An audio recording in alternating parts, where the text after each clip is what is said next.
अगर online payment करते हो या आप ऑफलाइन पेमेंट सिर्फ ओपन कैटेगरी में फॉर्म फिलअप करके बताओ। तो जैसे कि मैंने डेस्कटॉप एंड मोबाइल दोनों पर आपको फॉर्म फिलअप करते हुए दिखाया एक डेमो की तरह। Welcome back to video. दोस्तों आज की जो वीडियो होने वाले काफ़ी ज़बरदस्त होने वाले हैं और काफ़ी आपको इंटरेस्टिंग एंड इन्फॉर्मेटिव वीडियो होने वाला है।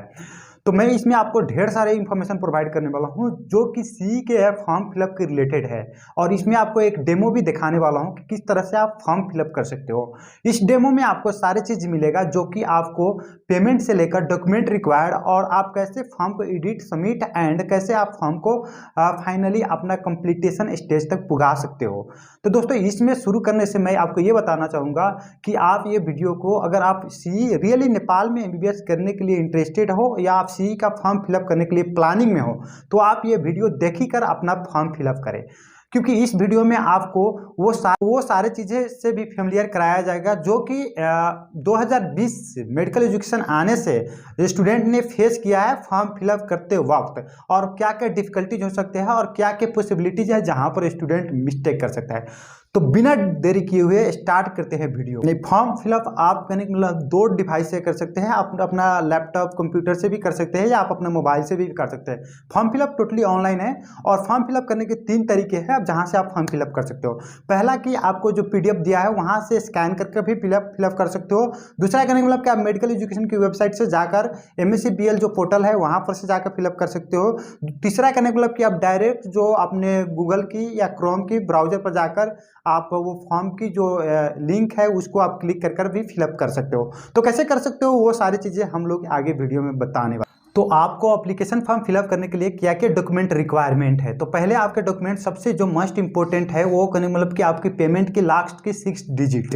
तो 6 डिजिट आपको रिक्वायरमेंट के लिए आपको बैंक में जाना पड़ेगा और एप्लीकेशन फी डिपॉजिट करना पड़ेगा। अगर आप बैंक नहीं जाना चाह रहे हो तो आप ऑनलाइन भी डिपॉजिट कर सकते हो। तो ऑनलाइन कैसे कर सकते हो उसमें और कहाँ कर सकते हो, ऑनलाइन या ऑफलाइन पेमेंट करने के लिए किस अकाउंट में कर सकते हो। तो आप कहने का मतलब कि यहाँ पर जो एप्लीकेशन फ़ी है 4000 है, ये कहने का मतलब कि नेप्लीज के लिए है, और जो फॉरेन है उनके लिए 8000 है, जो इंडियन करेंसी में 5000 होता है। तो अगर आपको हिमालयन बैंक में डिपॉजिट करना पड़ेगा ये, और खाता नंबर आपका कहने का मतलब 0430893167000817 है, और आपका स्विफ्ट कोड है HIMANPK। तो स्विफ्ट कोड को नेप्लीज को कोई ज़रूरत नहीं है। उस तरह से आप ऑनलाइन पेमेंट करना चाह रहे हैं तो कनेक्ट IPS सेवा खलती, और इसके साथ साथ आप कहने का मतलब मेडिकल एजुकेशन की वेबसाइट पर फॉर्म फिलअप की जो पोर्टल है वहाँ पर आप कार्ड की पेमेंट भी कर सकते हो। उसी तरह से जो अकाउंट नेम है वो कहने का मतलब चिकित्सा शिक्षा आयोग है या मेडिकल एजुकेशन कमीशन बोल सकते हैं। और पेमेंट का जो डेडलाइन है वो कहने में 2069 माघ 22 गते अपराह्न 5 बजे तक की है। तो आपको कहने का मतलब कि जो ऑफलाइन पेमेंट करना चाहते हो तो आपको यहाँ पर क्या करना है, स्टूडेंट नेम लिखना है और मोबाइल नंबर लिखना है। जो स्टूडेंट्स का फॉर्म फिलअप करना है उसी का नाम यहाँ पर लिखना है और उसका मोबाइल नंबर लिखना है, और इसमें कुछ नहीं लिखना है। यहाँ पर लिखा भी है फॉर बैंक्स यूज ओनली।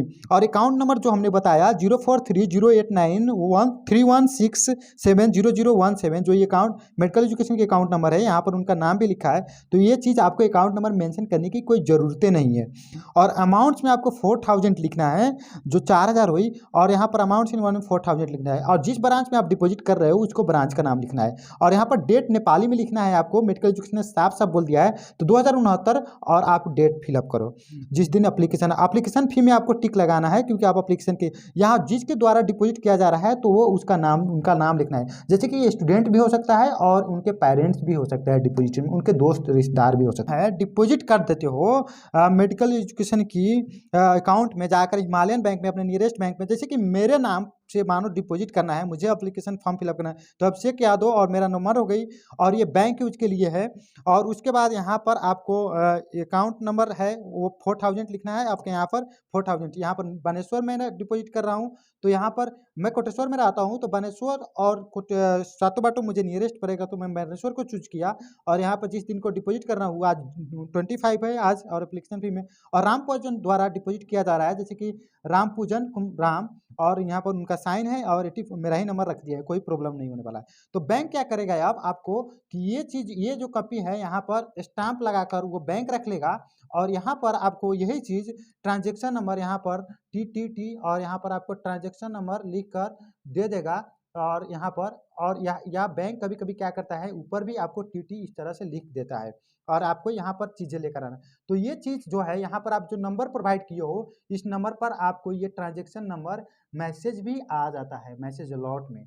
तो ये इसका जो क्या करना है, आपको लास्ट डिजिट यहाँ का 3 और 3 6 इधर से लास्ट डिजिट लेना है और उसको voucher as a voucher number या as a transaction number form fill up करने में काफ़ी इंपॉर्टेंट होगा और आपको नीडेड होगा। तो सो ये रहा ऑफलाइन पेमेंट का प्रोसेस। जैसे कि मैंने बताया, आपको ऑफलाइन पेमेंट करने के बाद इस तरह से स्टाम्प लगाकर बैंक आपको दे देगा। उसके बाद आपको क्या करना है, उस प्रोसेस पर ले चलते हैं और आपके पास ट्रांजेक्शन नंबर रहेगा जो लास्ट 6 डिजिट है, और ऑनलाइन में भी आपको लास्ट 6 डिजिट का ट्रांजेक्शन नंबर रहेगा। जैसे कि मैंने बताया कि आप ऑफलाइन कैसे अपने नियरेस्ट बैंक में जाकर मेडिकल एजुकेशन का फी डिपॉजिट कर सकते हो इस वाउचर में। तो इसमें सबसे मस्ट इंपॉर्टेंट जो चीज़ होता है केयर करने वाली, वो आपकी नाम और आपकी मोबाइल नंबर, यहाँ की मोबाइल नंबर और डेट जो होता है यहाँ का, वो डेट। क्यों डेट इंपॉर्टेंट होता है कि आपकी ट्रांजेक्शन किसी कारणवश वहाँ पर अटक जाती है और आपके पास नहीं आती है, वाउचर नंबर जो रखते हैं आप वहाँ से बैंक द्वारा प्रोवाइड किया जाता है ट्रांजैक्शन नंबर, वो नहीं आता है, तो बाद में वो ट्रांजैक्शन को फाइंड आउट करने के लिए जो डेट आप मेंशन किए होते हैं उसके जरिए फाइंड आउट किया जाता है कि आप पेमेंट किए हो कि नहीं और आपकी पेमेंट कहाँ पर जाकर अटकी हुई है। तो ये चीज़ें रही। अब फाइनली आगे के स्टेप में हम लोग बताने वाले हैं आप ऑनलाइन पेमेंट कैसे कर सकते हो मेडिकल एजुकेशन के फी विथ डिफरेंट प्लेटफॉर्म्स। मीन्स आप डिफरेंट प्लेटफॉर्म जैसे कनेक्ट IPS, कार्ड, ई सेवा, खलती के माध्यम से आप कैसे पेमेंट कर सकते हो अपने फॉर्म फिलअप के लिए। तो बढ़ते हैं आगे। सबसे पहले आपको क्रोम ब्राउजर पर जाना है। क्रोम ब्राउजर में जाकर आपको सर्च करना है www.gov.np और यहाँ पर www.msc.gov.np सर्च करना है। तो ये क्या होगी, जनरल सर्च हो गई और आपको यहाँ पर सर्च करना है। लेकिन यहाँ पर अगर आप पेमेंट करने की सोच रहे हो तो ये जनरल सर्च से ना जाए क्योंकि अटैकर्स माइट हैक कर सकता है। तो उसके लिए आपको सबसे पहले आपको क्रोम ब्राउजर में ये जो 3 डॉट दिख रहा है, यहाँ पर 3 डॉट दिख रहा है, यहाँ पर 7 की साइड में, तो यहाँ पर 3 डॉट पर क्लिक करना है और न्यू इग्निशन टैब पर आपको क्लिक करना है जो कि आपको सिक्योर बनाता है आपके। तो उसके बाद आपको यहाँ पर सर्च करना है www.mec.gov. और उसके बाद NP आपको यहाँ पर देख लेना है। उसके बाद ये चीज़ें आ गई mec.gov.np, तो यहाँ पर आपको क्लिक करना है। यहाँ पर इस तरह से क्लिक करने के बाद इस तरह से खुल कर आएगा। उसके बाद आपको क्या करना है, यहाँ पर इसको फिर से 3 डॉट पर क्लिक करना है और आपको यहाँ पर वेब डेस्कटॉप मोड में चल जाना है। जब डेस्कटॉप मोड में आप जाते हो तो आपको पास करने के मतलब ये चिकित्सा शिक्षा आयोग के जो है इसे खोलना है। उसके बाद आप इसको खोलते हो तो कहने का मतलब कि मोबाइल से मैं बता रहा हूँ, ये एप्लीकेशन सब आएगा, इसको आपको कट कर देना है। उसके बाद आप देखो यहाँ पर कि आपको पास, तो आपको क्या करना है, सबसे इसके पास जो है जैसे कि MSc BL 2022 पर क्लिक करना है और उसके बाद आपको इसको क्लिक करते हो आपको, तो यहाँ पर ओपन होने में थोड़ा टाइम लगता है क्योंकि वेबसाइट में ज़्यादा स्टूडेंट भी हो सकता है कभी कभी। तो इसके बाद आपको यहाँ पर कार्ड पेमेंट में जाना है। यहाँ पर कार्ड पेमेंट, ऑनलाइन पेमेंट में जाना है। ऑनलाइन पेमेंट में आप जाते हैं तो देखते हैं कि यहाँ पर यू पे यूजिंग कनेक्ट IPS, पे यूजिंग कार्ड, पे यूजिंग ऑनलाइन, यूजिंग ई सेवा, पे यूजिंग खलती। सही, आप ऑनलाइन या ऑफलाइन पेमेंट कर लेते हो और फाइनली आपके पास ट्रांजेक्शन नंबर आ जाता है या वाउचर नंबर आ जाता है। तो उसके कुछ देर बाद जैसे कि एटलीस्ट 1 to 2 आवर्स बाद आप फॉर्म फिलअप करना शुरू करें, क्योंकि आप ऑनलाइन पेमेंट करते हो तो हो सकता है आपको कुछ देर बाद आपका ट्रांजेक्शन नंबर एक्टिवेट किया जाए मेडिकल एजुकेशन की वेब पोर्टल पर। तो इसीलिए आप इमीडिएटली करोगे तो कभी कभी आपका नहीं होगा और आपको रंग इनवैलिड बताएगा। तो उसमें चीज़ में, उस कंडीशन में आपको घबराने की कोई ज़रूरत नहीं है। ये चीज़ें ऑनलाइन में होती है और ऑफलाइन में भी होती है। आप ऑफलाइन भी पे करते हो तो कभी कभी आपका जो सिस्टम है मेडिकल एजुकेशन को, वो अपडेट करने में उसको टाइम लगता है। तो उसमें मिनिमम टाइम आपको 1 to 2 आवर्स हो सकता है या मैक्सिमम में 1 डे भी हो सकता है। तो आप उसके लिए टेंशन ना रहे और आपके पास होता है तो आज ट्राई करें या कल ट्राई करें, तो इसमें कोई टेंशन नहीं है। अब मैंने जब आपको ऑनलाइन पेमेंट का सारी चीज़ बता दिया हूँ और आपके पास फाइनली वाउचर नंबर आ जाता है, तो फाइनली आप मेडिकल एजुकेशन की वेबसाइट पर जाकर अपना फॉर्म कैसे फिलअप कर सकते हो, ये चीज़ें भी तो बतानी जरूरी है ना। तो ये चीज़ बताने के लिए मैं आपको फिर से मैं अपने मोबाइल की स्क्रीन पर ले चलूँगा और इससे पहले मैं आपको डेस्कटॉप भी दिखा दूंगा, लेकिन जो हमारा जो डिटेल प्रोसेस होगा वो कहने का मतलब कि मोबाइल से होगा। ये क्यों मोबाइल से होगा, इसके लिए मैं आपको बता दूं कि मोस्ट ऑफ द जो स्टूडेंट है उन लोग के पास मोबाइल है और इसके लिए अलावा एक ये भी बात श्योर है कि कोई भी ऐसा मेडिकल स्टूडेंट नहीं होगा जो कॉमन एंट्रेंस का एग्जाम का प्रिपेयर कर रहा होगा उसके पास मोबाइल नहीं होगा। लेकिन बहुत ऑफ द स्टूडेंट होगा जिसके पास लैपटॉप नहीं होगा। मेरा ही बात ले लीजिए, अगर खुद में आप मेरा एग्जांपल लेते हो तो मैं जो वीडियो शूटिंग कर रहा हूँ, मैं वीडियो शूट आपको 2020 से कर रहा हूँ, लेकिन मेरे पास जो लैपटॉप मैंने बाई किया और मुझे लगा कि लैपटॉप का नीड आ गया है वो 2022 में है। तो 2 साल मैंने सिर्फ अपना काम मोबाइल से चलाया है। तो इसीलिए हो सकता है कि बहुत सारे स्टूडेंट का फील ही नहीं आया हो कि मुझे लैपटॉप का नीडेड है। और ये भी एक बात है कि बहुत सारे जो स्टूडेंट हैं उनके पास परचेजिंग पावर नहीं है। तो इसीलिए मैं जो भी प्रोसेस शो करूँगा मोबाइल से शो करूँगा, ताकि मोस्ट ऑफ द स्टूडेंट्स अपना जो फॉर्म फिलअप है वो खुद से कर पाए। तो जैसे कि मैंने आपको डेस्कटॉप मोड पर दिखा दिया, लेकिन हमारा जो मेन ऑब्जेक्टिव था वो कहने का मतलब कि मोबाइल पर शो करना था। तो आप बोलोगे कि सर अभी तक तो आप मोबाइल पर शो नहीं किए, तो आप जा रहे हैं मोबाइल पर शो अप करने। और मैं ये आपको कॉन्फिडेंस दिला रहा हूँ कि आप मोबाइल से आप अपना फॉर्म मजा से फिलअप कर सकते हो, किसी के पास आपको जाने की जरूरत नहीं है। और एक सबसे बेस्ट ट्रिक आपको दे रहे हैं कि देखिए डॉक्यूमेंट क्या क्या लगेगा इसका भी आप फिक्र मत करें। वो मेडिकल एजुकेशन की जो पोर्टल है वो खुद ब खुद आपको बताएगा कि डॉक्यूमेंट क्या क्या आपको चाहिए।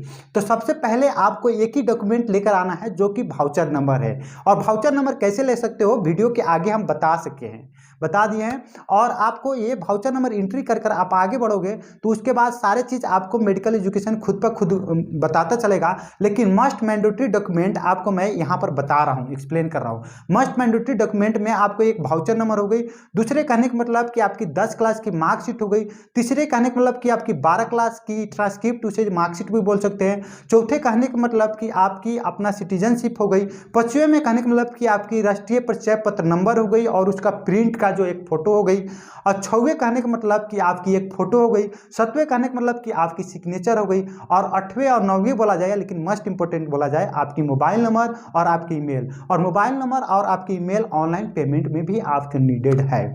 तो ये चीज़ होना चाहिए। उसके बाद आते हैं, अगर आप गवर्नमेंट स्कूल में से पढ़े हो तो गवर्नमेंट स्कूल का आपका पास जो मेडिकल एजुकेशन की फॉर्मेट में है उसमें रिकमेंडेशन चाहिए। अगर आप गवर्नमेंट में नहीं हो तो प्राइवेट में हो तो वो नहीं चाहिए। अगर आप किसी भी रिजर्वेशन में, अगर गवर्नमेंट में होते हुए रिजर्वेशन अप्लाई कर रहे हो या प्राइवेट में होते हुए रिजर्वेशन अप्लाई कर रहे हो तो उसमें आपको रिजर्वेशन के सर्टिफिकेट चाहिए। सपोज मैं मधेसी हूँ और मैं मधेश रीजन से बिलोंग करता हूँ और मेरा घर मधेश स्टेट में है और फाइनली मैं काठमांडू में रहता हूँ और मैं मधेसी में अप्लाई करना चाह रहा हूँ और मैं गवर्नमेंट स्कूल से नहीं पढ़ा हूँ तो भी मैं मधेसी में अप्लाई कर सकता हूं। और मधेसी में अप्लाई करने के लिए मुझे मधेसी की जो वहां की प्रमाणिकता होता है, जैसे कि मुझे अपने मधेश की स्टेट में रहते हुए अपना सीडीओ कार्यालय से मुझे प्रमाणित कराना है कि जैसे अभिषेक यादव इज मधेसी, और सीडीओ आपको प्रमाणित कर देगा। ये आपको कहने का मतलब कि जो सीडीओ दे सकता है, आपकी नगर पालिका दे सकते हैं या आपके वार्ड दे सकते हैं।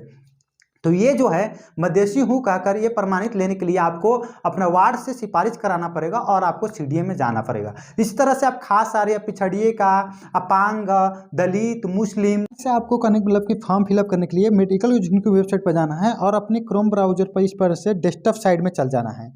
डेस्कटॉप साइड में जाने के बाद आपको कहने का मतलब कि यहाँ पर ऊपर की तरफ एक कहने का मतलब MSc BL 2022 दिख रहा होगा, तो 2023 पर क्लिक करना है। उसके बाद आप यहाँ पर स्टार्ट रजिस्ट्रेशन पर क्लिक कर सकते हो और आप इसको स्किप करते, सारी चीज़ मैंने एक्सप्लेन कर दिया हूँ, तो इसको स्किप करते हुए आप आगे बढ़ सकते हो। और फाइनली आपको यहाँ पर अपना जो है कहने मतलब कि डिटेल प्रोवाइड करना पड़ता है।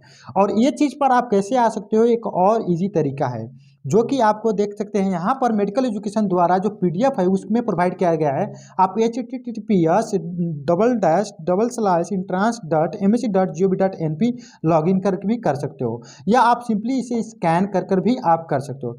जैसे कि आप इसको स्कैन करते हो तो जैसे कि आप अपने मोबाइल की फंक्शन में स्कैन QR पर जा सकते हो, स्कैन पर जा सकते हो इस तरह, और फाइनली यहाँ की जो कोड है उसे स्कैन कर सकते हो, जैसे कि यहाँ पर मैंने किया। और फाइनली आप देख सकते हो कि यहाँ पर ये जो QR कोड है वो करने मतलब कि किस तरह से आई, और ये डायरेक्ट यहाँ पर आ जाएगा लेवल पर फॉर्म फिलअप के। तो आप इस तरह से भी आप अपना फॉर्म फिलअप कर सकते हो यहाँ पर। तो मैंने आपको बता रहा हूँ कि आप कैसे आगे बढ़ सकते हो। फिर से बता दिया आपकी कहने का मतलब कि कहाँ कहाँ से जाकर आप कहने मतलब कि फॉर्म फिलअप कर सकते हो। तो आप कहने मतलब कि इस मेथड से अब हम एक डायरेक्ट आए हैं यहाँ से बता रहा हूँ। देख सकते हैं आप कहने मतलब में मैंने सारी इन्फॉर्मेशन फिलअप किया और इस तरह से खुल कर आ गया। तो आपकी मोबाइल से इस तरह की सारी इन्फॉर्मेशन डिटेल्स आपको प्रोवाइड किया जाएगा और यहाँ पर सारी चीज़ें हैं। तो यहाँ पर आपको सारी इस तरह से पीजी फॉर्मेट है, ये सारी चीज़ें आपको देख सकते हैं, जेपीजी एनपीजी और यहाँ पर जेपीजी एनपीजी, उस तरह से यहाँ पर जेपीजी एनपीजी जेपीजी एनपीजी और सारे डॉक्यूमेंट है। तो ये जो है कहने मतलब अभी शो हो रहा है, ये बेसिक डॉक्यूमेंट्स है, ये हर स्टूडेंट्स को चाहिए। यहाँ पर जो है ये कहने मतलब बेसिक डॉक्यूमेंट्स है, हर स्टूडेंट्स का नीडेड है ये। और जैसे आप कहने का मतलब इसमें कैटेगरी में आप सिलेक्ट करते हो, जैसे आपको यहाँ पर कैटेगरी में सिलेक्ट करते हो उस तरह से एडिशनल डॉक्यूमेंट आपको रिक्वायर्ड हो जाएगा। तो मैं क्या करता हूँ, मैं सिर्फ ओपन कैटेगरी में फॉर्म फिलअप कर बताता हूँ, क्योंकि फॉर्म फिलअप आप ओपन कैटेगरी में कैसे कर सकते हो। तो मैंने यहाँ पर ओपन में क्लिक करता हूँ और ओपन हो गई। उसके बाद मैं इस पर क्लिक करता हूँ, इसको डबल डैश क्लिक करेंगे, ओपन आ गई। और सिलेक्ट लेवल पर मैं यहाँ पर क्लिक करूँगा। सिलेक्ट लेवल पर मैं अंडर ग्रेजुएट हूँ, तो अंडर ग्रेजुएट में यहाँ पर किस में मैं फिलअप करना चाह रहा हूँ, यहाँ पर सारी चीज़ें हैं। तो इसमें मैं एमबीबीएस में फॉर्म फिलअप करना चाहूँ, सारे का अलग अलग एग्जाम है, आप देख सकते हैं, सारे के लिए आप अलग अलग अप्लाई कर सकते हो। तो मैं यहाँ पर एमबीबीएस में करूँगा। उस तरह से आपको फिर कहने का मतलब एमबीबीएस के बाद मेरा फर्स्ट नेम क्या है, मैं कौन से स्कूल से हूँ, तो यहाँ पर स्कूल सेलेक्ट करना है। तो मैं क्या करूँगा, प्राइवेट हूँ, तो यहाँ पर प्राइवेट लिखूँगा।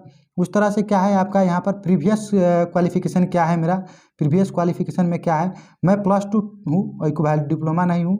उसके बाद यहाँ पर आपका गार्जियन नेम लिखना है। उसके बाद यहाँ पर जेपीजी में फ़ोटो अपलोड करना है वाउचर का। तो उसके बाद ये सब चीज़ अपलोड कर इस तरह से आप फाइनली यहाँ पर आपको एक हाई हेयर बाई डिक्लेयर में करना है। और फाइनली यहाँ पर आप सेव इन्फॉर्मेशन कर सकते हो। जब आप सेव इन्फॉर्मेशन करोगे तो आपके पास सबमिट का ऑप्शन आएगा और उसके बाद आपका एडिट का आएगा। जैसे कि मैंने यहाँ पर सेव इन्फॉर्मेशन कर सकता हूँ, जैसे कि ये इतना ही मैंने अभी रखा फिलहाल के लिए, तो मैं यहाँ पर सेव इन्फॉर्मेशन कर सकता हूँ। तो आप देख सकते हो यहाँ पर क्या सेव इन्फॉर्मेशन, यहाँ पर सेव इन्फॉर्मेशन में कुछ मैंडेटरी चीज़ें हैं, ये मैंडेटरी सब मैंने नहीं फिलअप किया इसलिए सेव नहीं हो रहा है। तो आप फाइनली इस तरह से सारे मैंडेटरी फिलअप कर आप सेव कर सकते हो और बाद में एडिट भी कर सकते हो। तो जैसे कि मैंने डेस्कटॉप एंड मोबाइल दोनों पर आपको फॉर्म फिलअप करते हुए दिखाया एक डेमो की तरह, मैंने पूरा डिटेल में तो फॉर्म नहीं फिलअप किया, लेकिन आप कैसे डिटेल में फॉर्म फिलअप कर सकते हो सारी चीज़ें मैंने आपको एक्सप्लेन करने की अपनी तरफ से पूरी कोशिश की हूँ। और कोई भी मैंने उस तरह की चीज़ें मिस करने की कोशिश नहीं की जो कि आपको बाद में दिकदारी दे। लेकिन कहने का मतलब मैं ये बताना चाह रहा हूँ कि आप फॉर्म फिलअप करें तो उसी तरह प्रोसेस फ्लो करें और अपना भी माइंड चलाएं और एक बार आप भी नोटिस पढ़ें। उससे पहले मैं कुछ आपको पीडीएफ जो फॉर्म वगैरह का है वो डिटेल को एक समराइज करना चाह रहा हूँ। तो आपके पास मस्ट इम्पोर्टेंट डॉक्यूमेंट में आपको होना चाहिए, और प्लस में आप जो भी डॉक्यूमेंट अपलोड करें वो जेपीजी और पीएनजी में फाइल होना चाहिए, उससे ज़्यादा नहीं, कुछ दूसरा फॉर्मेट सपोर्टेड नहीं है। और फिर आप कहने मतलब कि आपकी जो फोटो की साइज है वो कहने मतलब 200 KB से कम होना चाहिए, मीन्स किलोबाइट से कम होना चाहिए, या मैक्सिमम 200 होना चाहिए। उसी तरह से आपका डॉक्यूमेंट जैसे कि ट्रांसक्रिप्ट हो गई और आपका नेशनल आईडी, ये वो हाबी जाबी है, वो चीज़ें आपकी 500 KB मैक्सिमम होना चाहिए, मीन्स 500 किलोबाइट्स होना चाहिए मिनिमम में आप रख सकते हो। भी फील्ड में आप फॉर्म अप्लाई कर रहे हो तो वहाँ पर आपको देखना है कि मैं किस फॉर्म में, आपको सारे के लिए भले कि बहुत सारे जो है उसका एग्ज़ाम सेम डे पर है, लेकिन सारे का जो फॉर्म है वो करने का मतलब आपको डिफरेंट फिलअप करना पड़ेगा। और आप सारे का क्वेश्चन देख सकते हो कि डिफरेंट आने वाला नज़र आ रहा है, जैसे कि आपको बीएससी बीएमएससी लास्ट ईयर जो हुआ था उस तरह की नहीं है, इस ईयर आपको डिफरेंट वाउचर रखना पड़ेगा। तो मैं ज़्यादा ये कहना चाहूँगा आप लोग अपना फॉर्म खुद ही फिलअप करने की कोशिश करें।